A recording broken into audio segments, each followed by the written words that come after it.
Jadi dengan dibangunnya jalur transportasi di era Romawi itu mempermudah kedua belas murid itu beserta para murid-muridnya. Jadi murid-murid itu punya murid juga, bisa nyebar.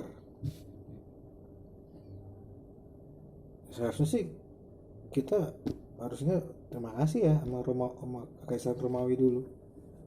Orang Kristen tuh harus terima kasih loh sama Romawi dulu. Dibuatnya jalan, bisa menghubungkan benua ini ke benua sana, bangsa ini ke bangsa sana, kerajaan ini ke kerajaan sana.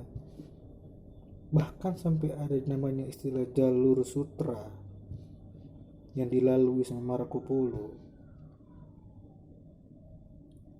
Lo pikir Marco Polo tuh gak ada misi juga untuk mengabarkan Injil? Ada bro. Itu dari jalur transportasi darat sehingga bisa menyebarkan Injil.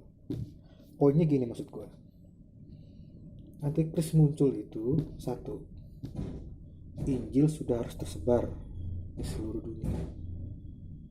Injil itu semua manusia itu sudah tahu, meskipun lo nerima atau enggak itu urusan belakangan, tapi minimal lo udah tahu dulu. Sekarang apakah semua manusia di dunia ini udah tahu Injil, udah pernah dengar yang namanya Injil, atau udah pernah dengar namanya Yesus?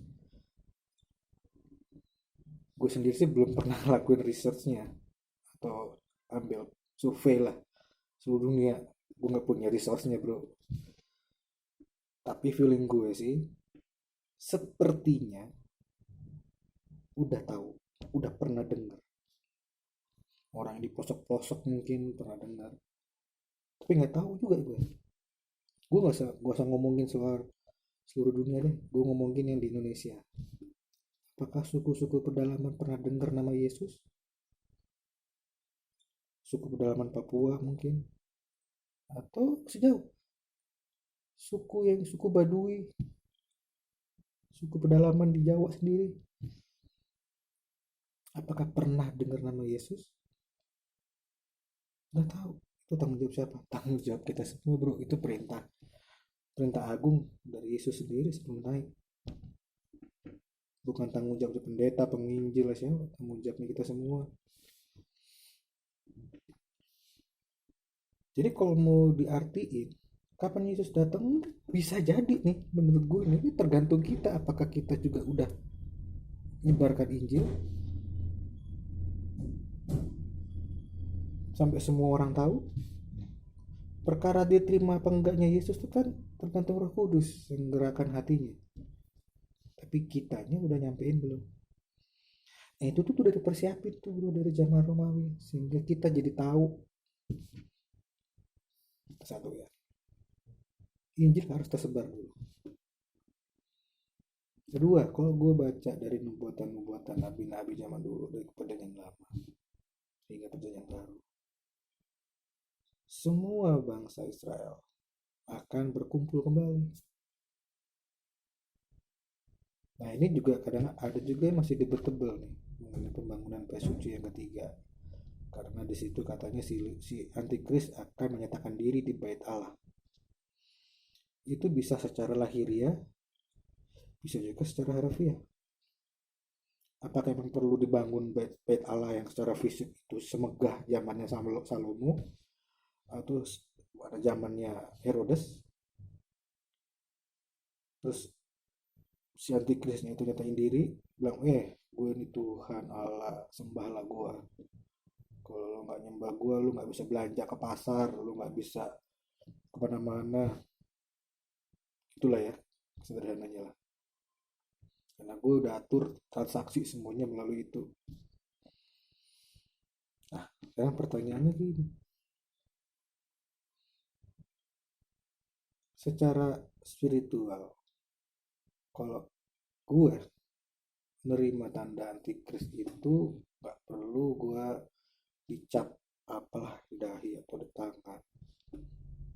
Dengan gue menyangkal Yesus aja itu gue artinya udah menerima iblis berdaulat atas hidup gue, itu artinya gue udah menyembah ilah yang lain.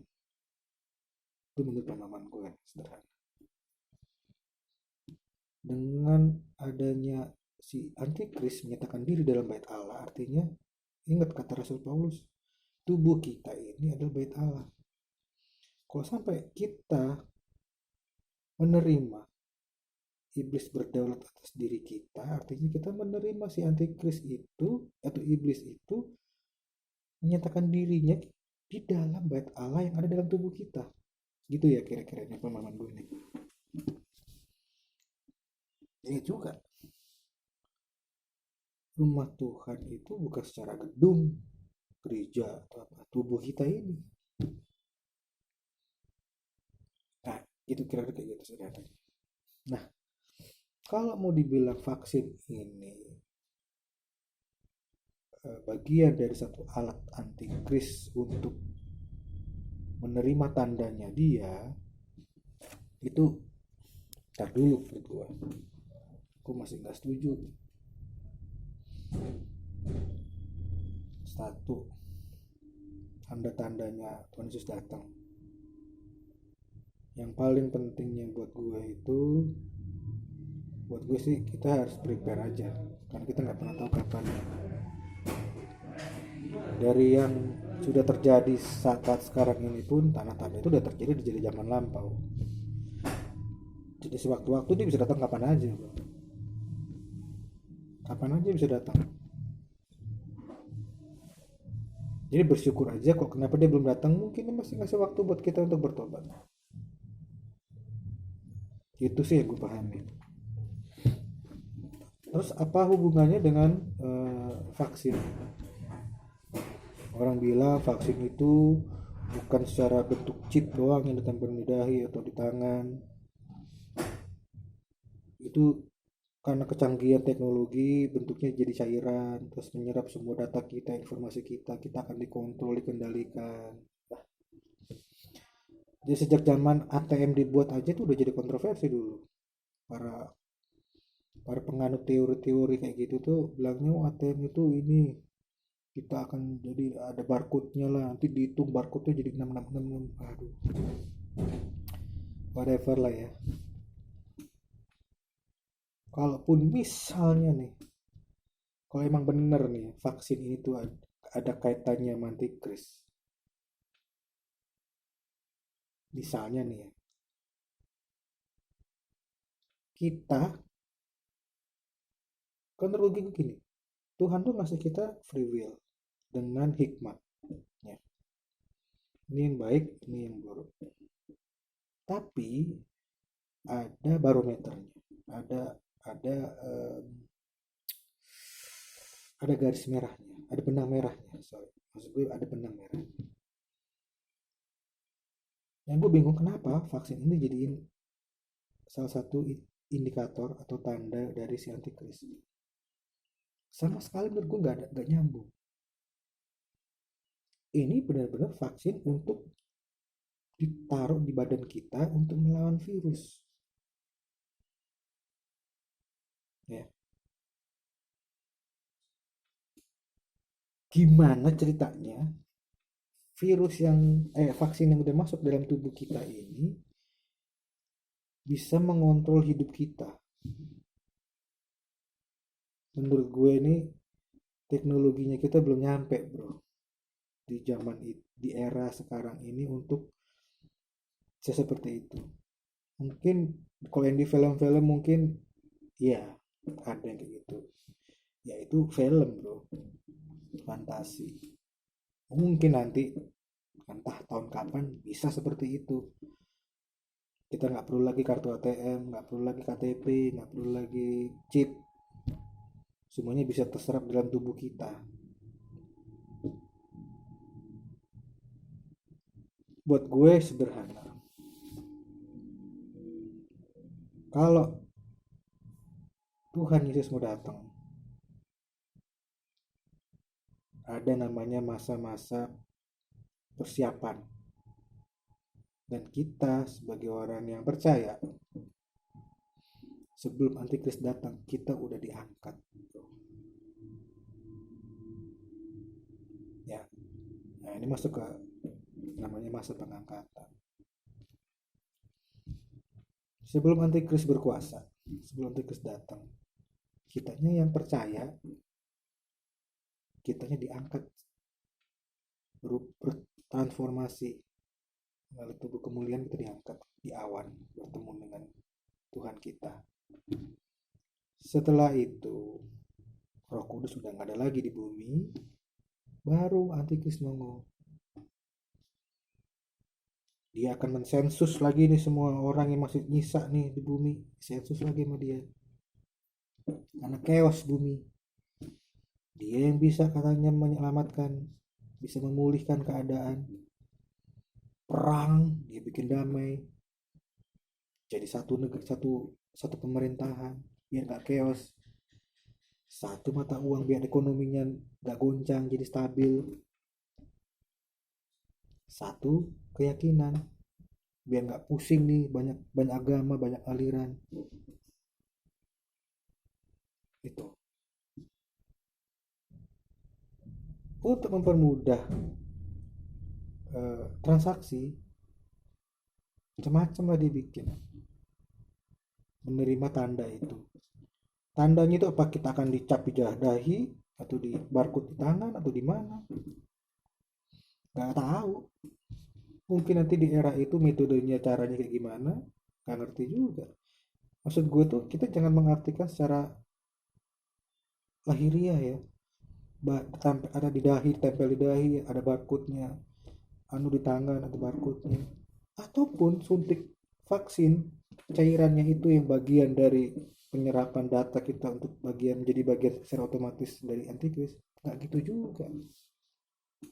Seperti yang gue bilang tadi sebelumnya, kita menyangkal Yesus aja itu sudah membuka pintu kita, untuk pintu hati kita untuk iblis masuk ke dalam bait Allah, mengklaim dia itu adalah Allahnya kita. Nah itu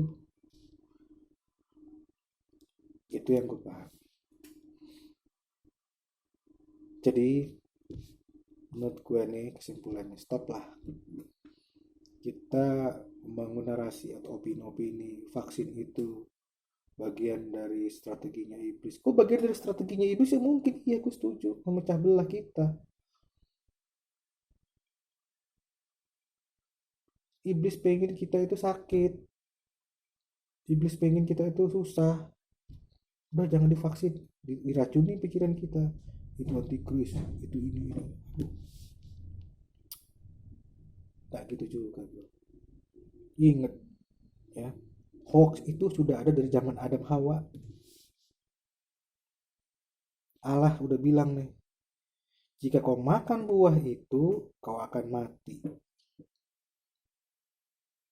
Iblis respon dengan berita yang lain, jika kau makan buah itu, kau akan jadi sama seperti Allah, jadi tahu tentang hidup. Wah, canggih hoaxnya, dan manusia lebih memilih hoaxnya. Itulah manusia, itulah kita. Jadi menurut gue, vaksin ini gak ada hubungannya dengan antikris, gak ada hubungannya dengan 666 ya, dan juga nggak ada hubungannya dengan apa ya, tanda-tanda akhir. Tanda-tanda akhir bagiannya mungkin iya, bagian dari tanda-tanda. Ya kita harus lebih bijak aja. Oke, kesimpulan terakhirnya, buat lo yang masih nggak percaya